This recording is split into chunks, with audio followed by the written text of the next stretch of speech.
जय श्री सीताराम। एक संत महाराज थे, वे कहीं भिक्षा के लिए गए। जाकर उन्होंने आवाज़ लगाई, राम राम, भिक्षाम देहि, भिक्षाम देहि। और जिसके घर बाबा जी गए थे वह रोने लग गया। उसने कहा, बाबा जी मेरे पास तो कुछ भी नहीं है। संत महाराज ने कहा कि भाई तुम रो क्यों रहे हो, ऐसा क्या हुआ?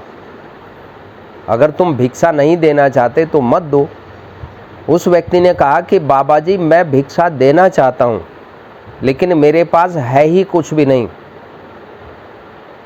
मेरे पास तो खाने के लिए एक दाना तक नहीं है। 3-4 दिन मुझे खुद भूखे हुए रह गए, कोई निवाला तक मैं निगल नहीं पाया।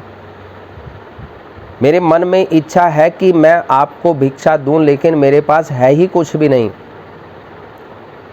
3 दिन हो गए हैं चूल्हा चले, घर में कुछ खाने को नहीं है। आज संत पधारे हैं, भिक्षा देने को मन करता है, पर देऊं कहाँ से? संत ने, तो घबरा क्यों रहा है? किस बात से घबराता है? तू तो बड़ा भारी धनी है, तू चाहे तो त्रिलोकी को धनी बना सकता है। वह गृहस्थी कहता है,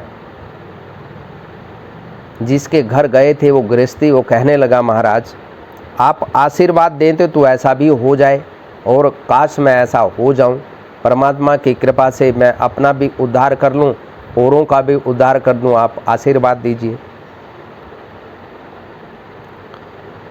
अभी तो मेरी परिस्थिति ऐसी है कि मुझे खुद खाने के लाले पड़े हुए हैं।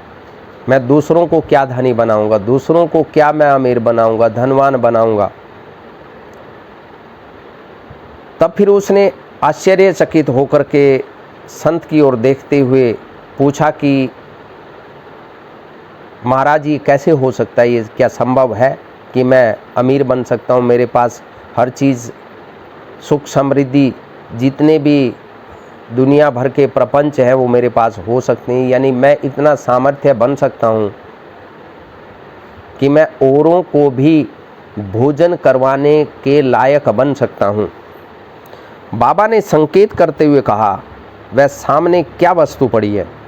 सामने उन्होंने इशारा किया कि वो सामने जो है वो क्या पड़ी हुई है। उसने कहा कि सिलबट्टा है महाराज, पत्थर है। जब रोटी मिल जाती है तो इस पर चटनी पीस लेते हैं, और चटनी पीस करके उस चटनी के साथ रोटी खा लेते हैं। बाबा कहते हैं कि वह पत्थर नहीं है, पारस है। पारस समझते हो?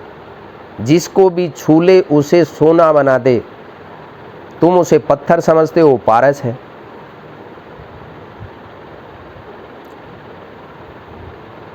पारस का नाम सुना है। संत ने कहा कि सुना है पारस का नाम? उसने कहा है कि सुना तो है, लेकिन ये होता क्या है? संत ने कहा कि लोहे को छुआने से सोना हो जाए वह पारस होता है। यानी पारस अगर किसी को भी छुआ जाए, पारस को छुआ दिया जाए तो सोना बन जाता है। पर महाराज यदि यह पारस होता तो मैं भूखा क्यों मरता है? संत कहते हैं तो भूखा इसलिए मरता है कि उसको जानता ही नहीं है। घर में कुछ लोहा है क्या? उस महाराज ने कहा, संत ने कहा कोई लोहा है तो ले आओ।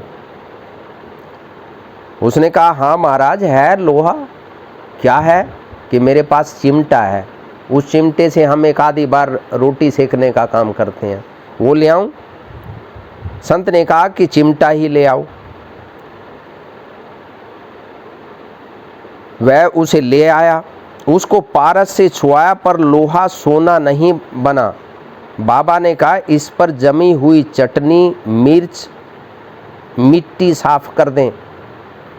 आप समझ रहे हैं बात को?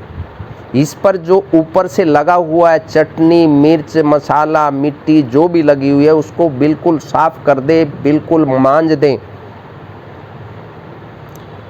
फिर उसे साफ करके छुआ तो चिमटा सोना बन गया, सोने का चिमटा बन गया। संत बोले, बता अब तू धनी है कि नहीं है।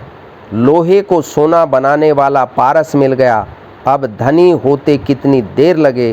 पारस तो पास में ही था, परंतु जानकारी न होने से उसे मामूली पत्थर समझता रहा। अब वह केवल आप ही धनी नहीं बना, बल्कि चाहे जिसको धनी बना सकता था। इसी तरह भगवान नाम मौजूद है, वही पारस है। राम नाम लेते भी हैं, परंतु ऊपर ऊपर से लेते हैं, भीतरी भाव से नहीं लेते। निष्कपट होकर सरलता पूर्वक भीतर से लिया जाए तो नाम महाराज दुनिया मात्र का दुख दूर कर दें। संत महात्मा भगवान के प्रेमी भक्त जहाँ जाते हैं वहाँ दुनिया का दुख दूर हो जाता है। उनके दर्शन भाषण चिंतन से दुख दूर होता है, धन देने से दूर नहीं होता दुख। जिनके पास लाखों करोड़ों की संपत्ति है, बहुत वैभव है, वे भीतर से जलते हैं, परेशान हैं, परंतु नाम प्रेमी संत महात्माओं के दर्शन से वे भी निहाल हो जाते हैं। ये ताकत है नाम महिमा की। और पारस तो क्या चीज़ है नाम, राम नाम के आगे, जो दुनिया के सभी कष्टों को एक सेकंड से पहले खत्म कर दें, इतना सामर्थ्य राम नाम में है। संतों के मिलने से ऐसे ऐसे लोग शांति को प्राप्त हो जाते हैं जो कई कई हजार करोड़ के मालिक हैं। हमने ऐसे ऐसे लोग देखे हैं जो कई हजार करोड़ के मालिक होते हुए बेचैन रहते थे, लेकिन जब राम नाम का आश्रय लिया, वो सब कुछ छोड़ करके वृंदावन वास ले लिया। और वृंदावन में मंदिरों में जा कर के वो लोग सफाई करके अपने आप को धन्य महसूस करते हैं, अपने आप को गौरवान्वित महसूस करते हैं और ठाकुर जी का करोड़ों करोड़ों बार धन्यवाद करते हैं कि उन्होंने उनको एक ऐसा मार्ग दिखा दिया जो सच्चा मार्ग है, जो सही मार्ग है। नाम जपने से उनमें आनंद राशि प्रभु प्रकट हो गए। प्रभु के प्रकट होने से उन संतों में विलक्षणता आ जाती है। संतों में इसलिए तो विलक्षणता आती है कि वो राम नाम जप करते हैं, राम नाम उनके अंदर प्रकाशित हो जाता है। और पारसमणि क्या है? राम नाम। पारस भी तो राम नाम की महिमा से ही सोना बना सकता है। इसलिए राम नाम श्रेष्ठ है। राम नाम में विश्वास कीजिए। आपके पास राम नाम है, वो अंतर मन के ऊपर जो मैल गर्दा जमा हुआ है उसे हटाने की ज़रूरत है। जैसे संत महाराज ने कहा कि ये जो सामने जो सिलबट्टा पड़ा हुआ ये क्या है? ये पारसमणि है। पारसमणि, हमारे पास राम नाम पारसमणि है। हम न केवल अपने जीवन को बल्कि इस दुनिया के जितने भी लोग हैं उनके जीवन को भी प्रकाशित कर सकते हैं। लेकिन ज़रूरत इस बात की है कि हम राम नाम कितना स्मरण करते हैं, कितना जप करते हैं। कहना बहुत आसान है, लेकिन उस पर चलना बहुत कठिन है। इसलिए कोशिश हमेशा करते रहना चाहिए। राम नाम रटते रहिए, राम नाम रटते रहिए, रटते रहिए। जय श्री सीताराम।